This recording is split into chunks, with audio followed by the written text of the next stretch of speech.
The ideal trade entry. Now this section only contains a few slides, but it is absolutely paramount to your success and profitability as a trader.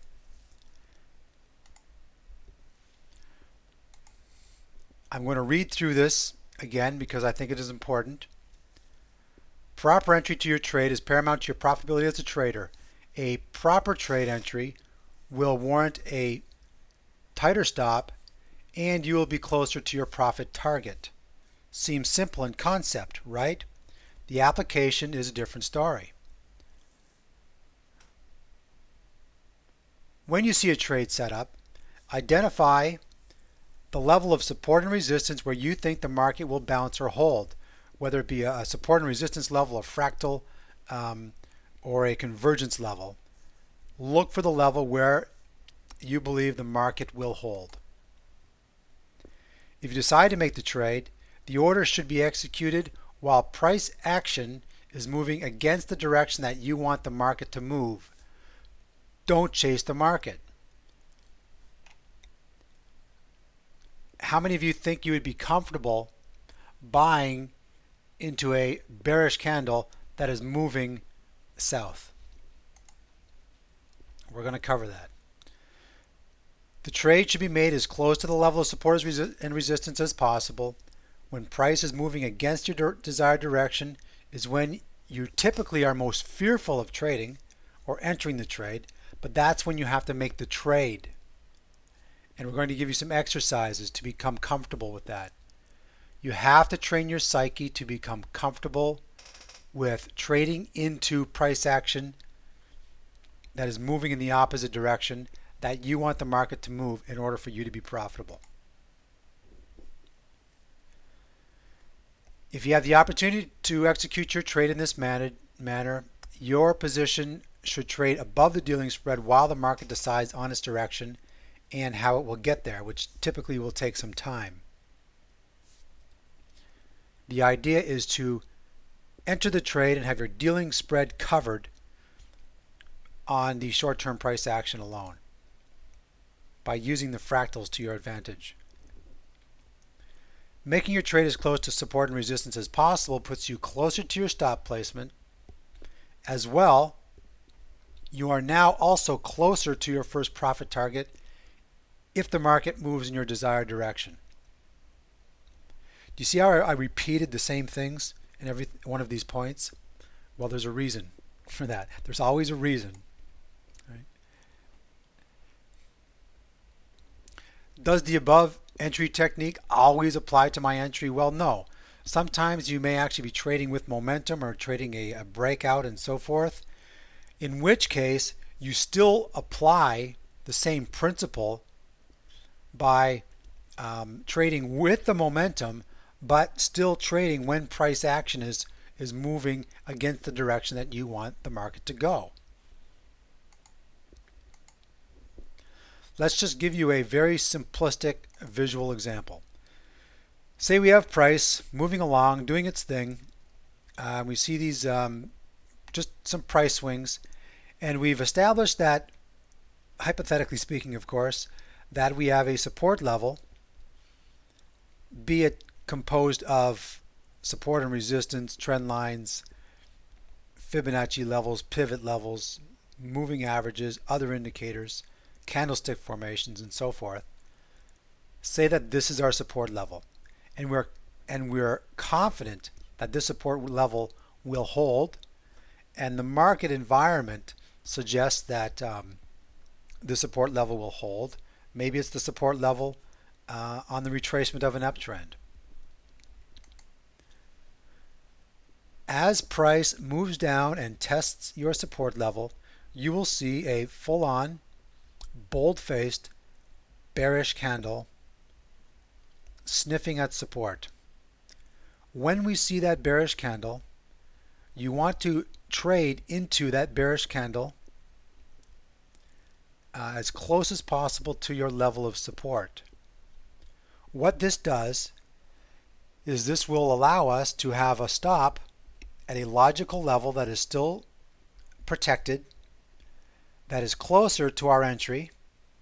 As well, once we've made the entry, and we bought on the asking price, and price moves in our favor, we are now closer to our first profit level.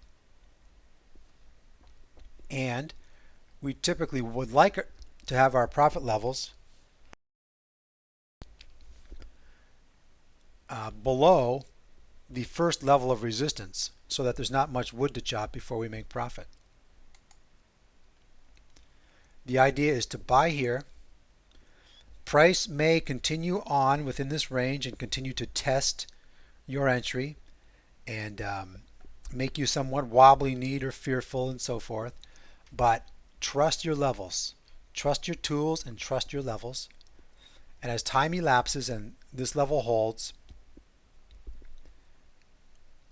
ideally we want our stop to be protected by the level of support in anticipation that price will move up.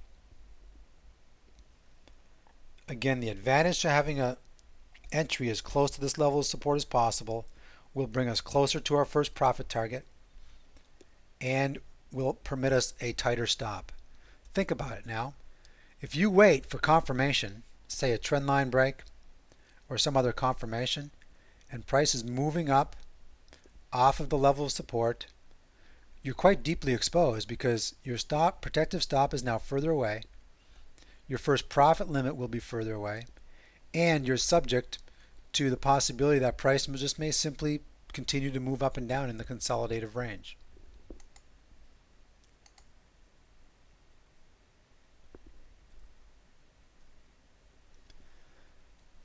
The one thing that I love about these entries, and you'll see it in my simulated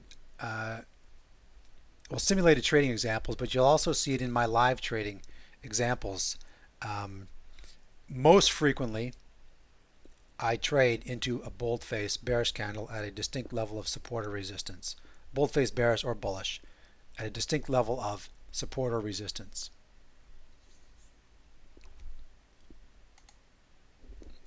Take this for an example.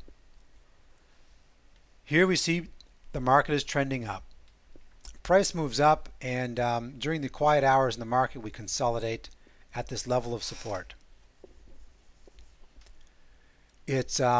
We've identified that this is a very distinct level of support, and we are confident that it will hold.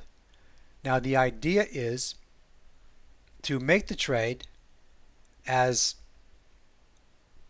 the market is as close to this level of support as possible. So the candle would be bearish, preferably bold-faced without any wick, so you have the absolute best price. And sure, you may have had the best price here and then it moved down a tick or two. That's fine. That's acceptable. And what we will see happen is that we'll see that as price responds off this level of support, the institutional traders will not move out of this range. Okay, they typically will not move out of these ranges, and they too like to get fills close to these levels. They like to bring their clients and their flows close to these levels to get fills and release them and gain on the dealing spread plus some as price remains in the range. Trade long into the bold-faced bearish candle. Then as the dealing spread continues, before the market decides which direction it wants to go, you will be on the positive side of the dealing spread. So say you're trading the euro and you're down 3 on your entry, well, you'll move up to +1, +2, +5, +2, +1 as the ticks continue and time elapses. You'll be +4, 0, +2, +5 as the market decides on direction. If you chase the market and if you chase these candles, then price can retrace and you'll find yourself down the dealing spread -3 and then down the range as well. So you might be -6, -8, -12, -8, -15, -9, and that can be very agonizing, particularly for a developing trader who doesn't know how to manage the circumstances around these situations. And so I caution you. Now, if you're waiting for price to break out of this consolidation here, and at one point you knew that this level of support, or you were very confident that this level of support would hold, this is the level of highest probability. As price moves down to support, this is your highest probability entry point is right here. Now you know that. As a trader, you know it. As an analyst, you know it because you've established your level of support, and there's a degree of confidence and probability associated with that level of support. And what will happen is this: as price moves up and out of the range, then what will happen in your psyche is that as price moves up, you actually start to feel good about yourself. You feel good that you're a good analyst and that you identified the level of support as being a good level in order to make an entry, that the next leg was going to be up, even though you don't have to be right to be profitable in this business. And we're going to talk about that. You can be wrong and still make money in a trade. Anyway, getting back to my point. As price moves up, you feel quite good about yourself because of your analysis and your reasonable anticipation that price would move out of the range and upwards. And as we see this bold-faced bullish candle, we start thinking about how our being right about the situation instills some confidence, but on the other hand, we struggle with the fact that we're not in this trade, but other traders are in this trade, and other traders are making money in this trade, and the market is moving in my direction, and if I don't get in right now, I will miss out on an opportunity to make money.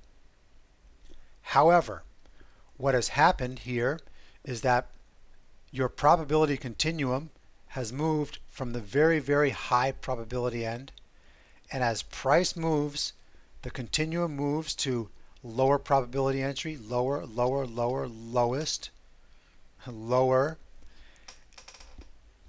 and this candlestick is just inviting you into the trade, but it makes no logical sense to enter at this point. No logical sense. You see this level of resistance? Do you think at some later time this might be tested? Do you think that price could even maybe come all the way back down here?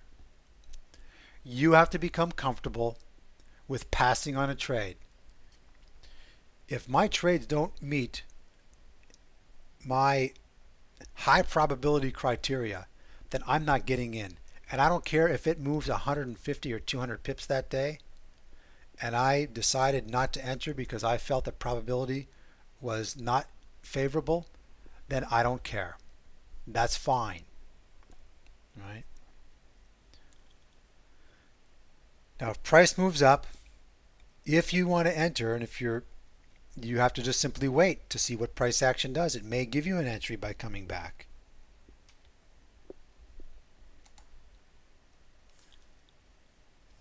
Duly explained. Furthermore, if you traded here into this bold-faced bearish candle, if you look over, we're at 128.50, say 55 on the entry, and the level of resistance here is roughly 128.75. It's approximately 20 pips from your entry to the high of this range. What if price spikes up and decides to come back in the range? If you have a good entry, you can take your first profit before it even breaks out of the range. If it's euro, it's about 20 pips for me, and if it's pound, I work more with 30 pips, 25 to 30. But so a novice trader who's getting in here, I've already been in and out of the trade. Well, they're just getting in now. And I might be selling them the remainder of my position while they're buying.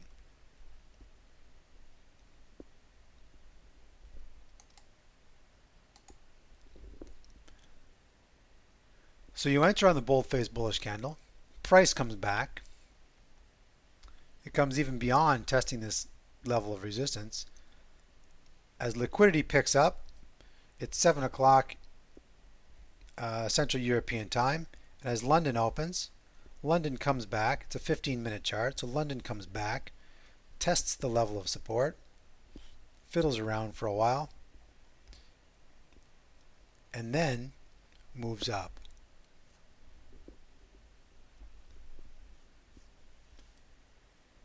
As this happened in late Asia, you especially don't want to trade when market is making new levels during Asia. You do not want to trade that. Write that down, by the way. As price is making new levels in Asia, you do not want to trade in the direction of these new levels.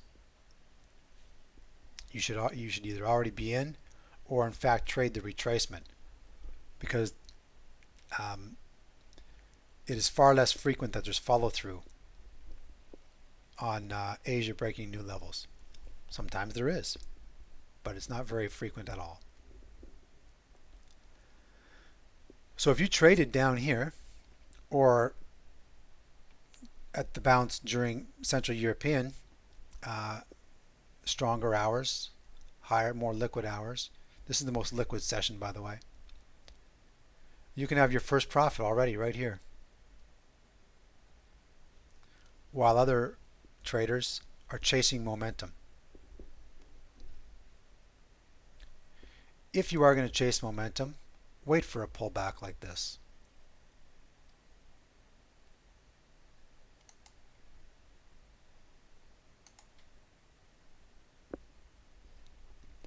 Another example, price retraces, and for whatever reason, all of the reasons we've been talking about in the entirety of this course, and we will do more, we established a base of support here, and price continues to test this base of support. If we are confident in this level of support, we want to trade as close to this level as possible. And sometimes you may want to wait for it to come even lower, and sometimes it won't get there and you'll miss a trade. That's fine. Let me just break away on a side note. What happens is, as human beings, we are accustomed to exchanging hours for dollars. We work, we get paid. We get up in the morning, we get all fluffed up, we do our our homely business, and then we send the kids off to school and so forth. Then we go to work, and every 2 weeks or whenever it is, whenever it is people get paid. I don't really know, but every 2 weeks, I guess, you get paid, and we're trained to trade labor or hours for dollars, be it salary or otherwise, or being paid by the hour. The problem with trading is this: is that we don't get paid for the hours we invest. There's not a direct correlation. And what we do is sometimes we will spend many hours and not get paid. And sometimes we will spend very few hours and get paid generously. And what traders will do, particularly developing traders, what they'll do is they'll sit down with the expectation of, first of all, participating in some action, and so they need to have their adrenaline satiated, or their need for adrenaline flow or excitement in their life to be satisfied. As well, you need income, right? And you want to get in on the action. And what will happen is you will start to compromise your analysis of the market and start to justify and enter into positions that really make no logical sense whatsoever.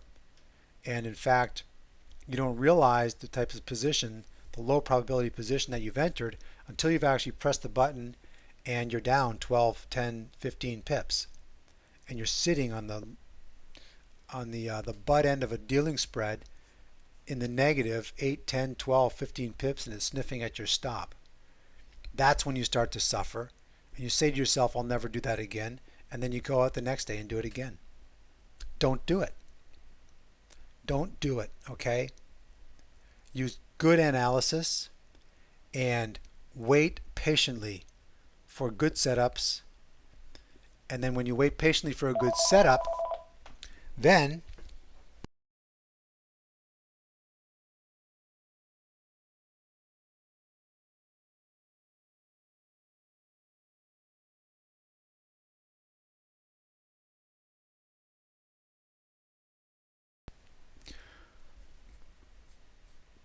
when you wait patiently for a good setup, then you have to wait patiently for your entry, which are two different things, because we'll see a setup. For example, here, this is a setup. This is a base level of support, and then we have to enter into the market, right? So we have to pick our entry, and that requires some patience as well.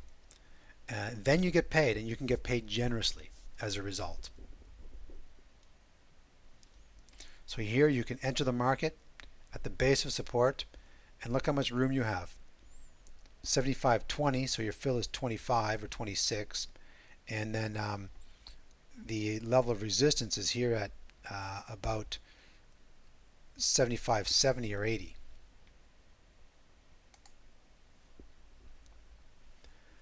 You can have first profit 70 or 80%, 90%, even before it gets out of the range. Then, as we break out, you can maybe take some more profit and let 10 or 20% run.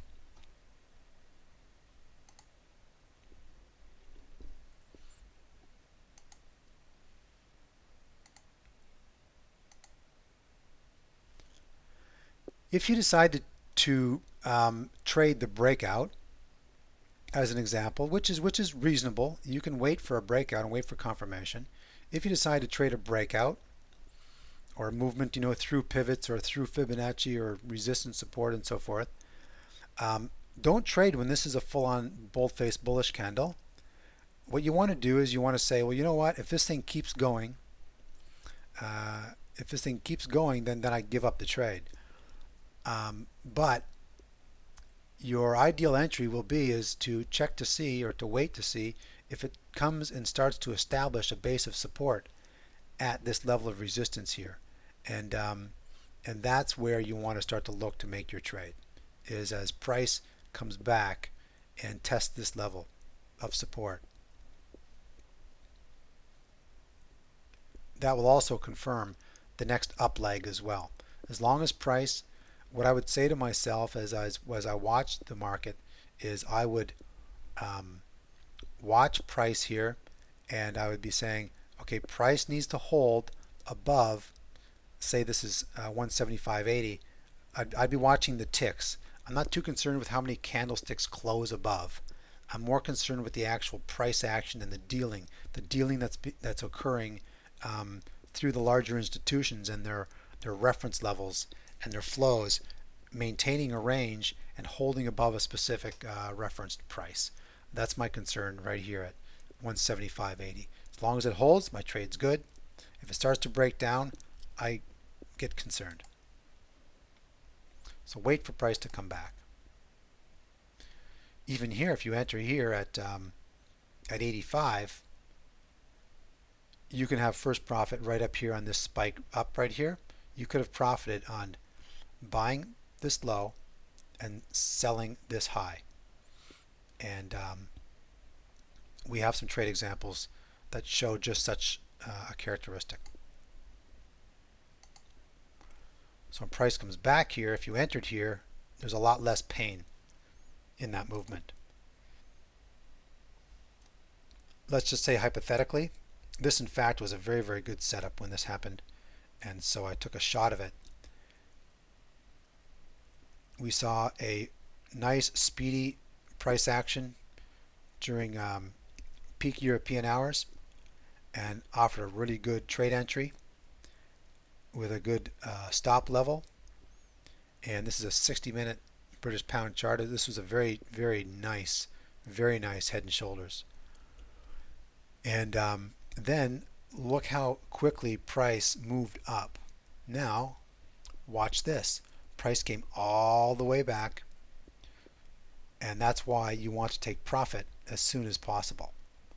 Even just on the market working its way around, we can take profit while it's still figuring out what direction it wants to go. And here it takes some time before it starts to rally.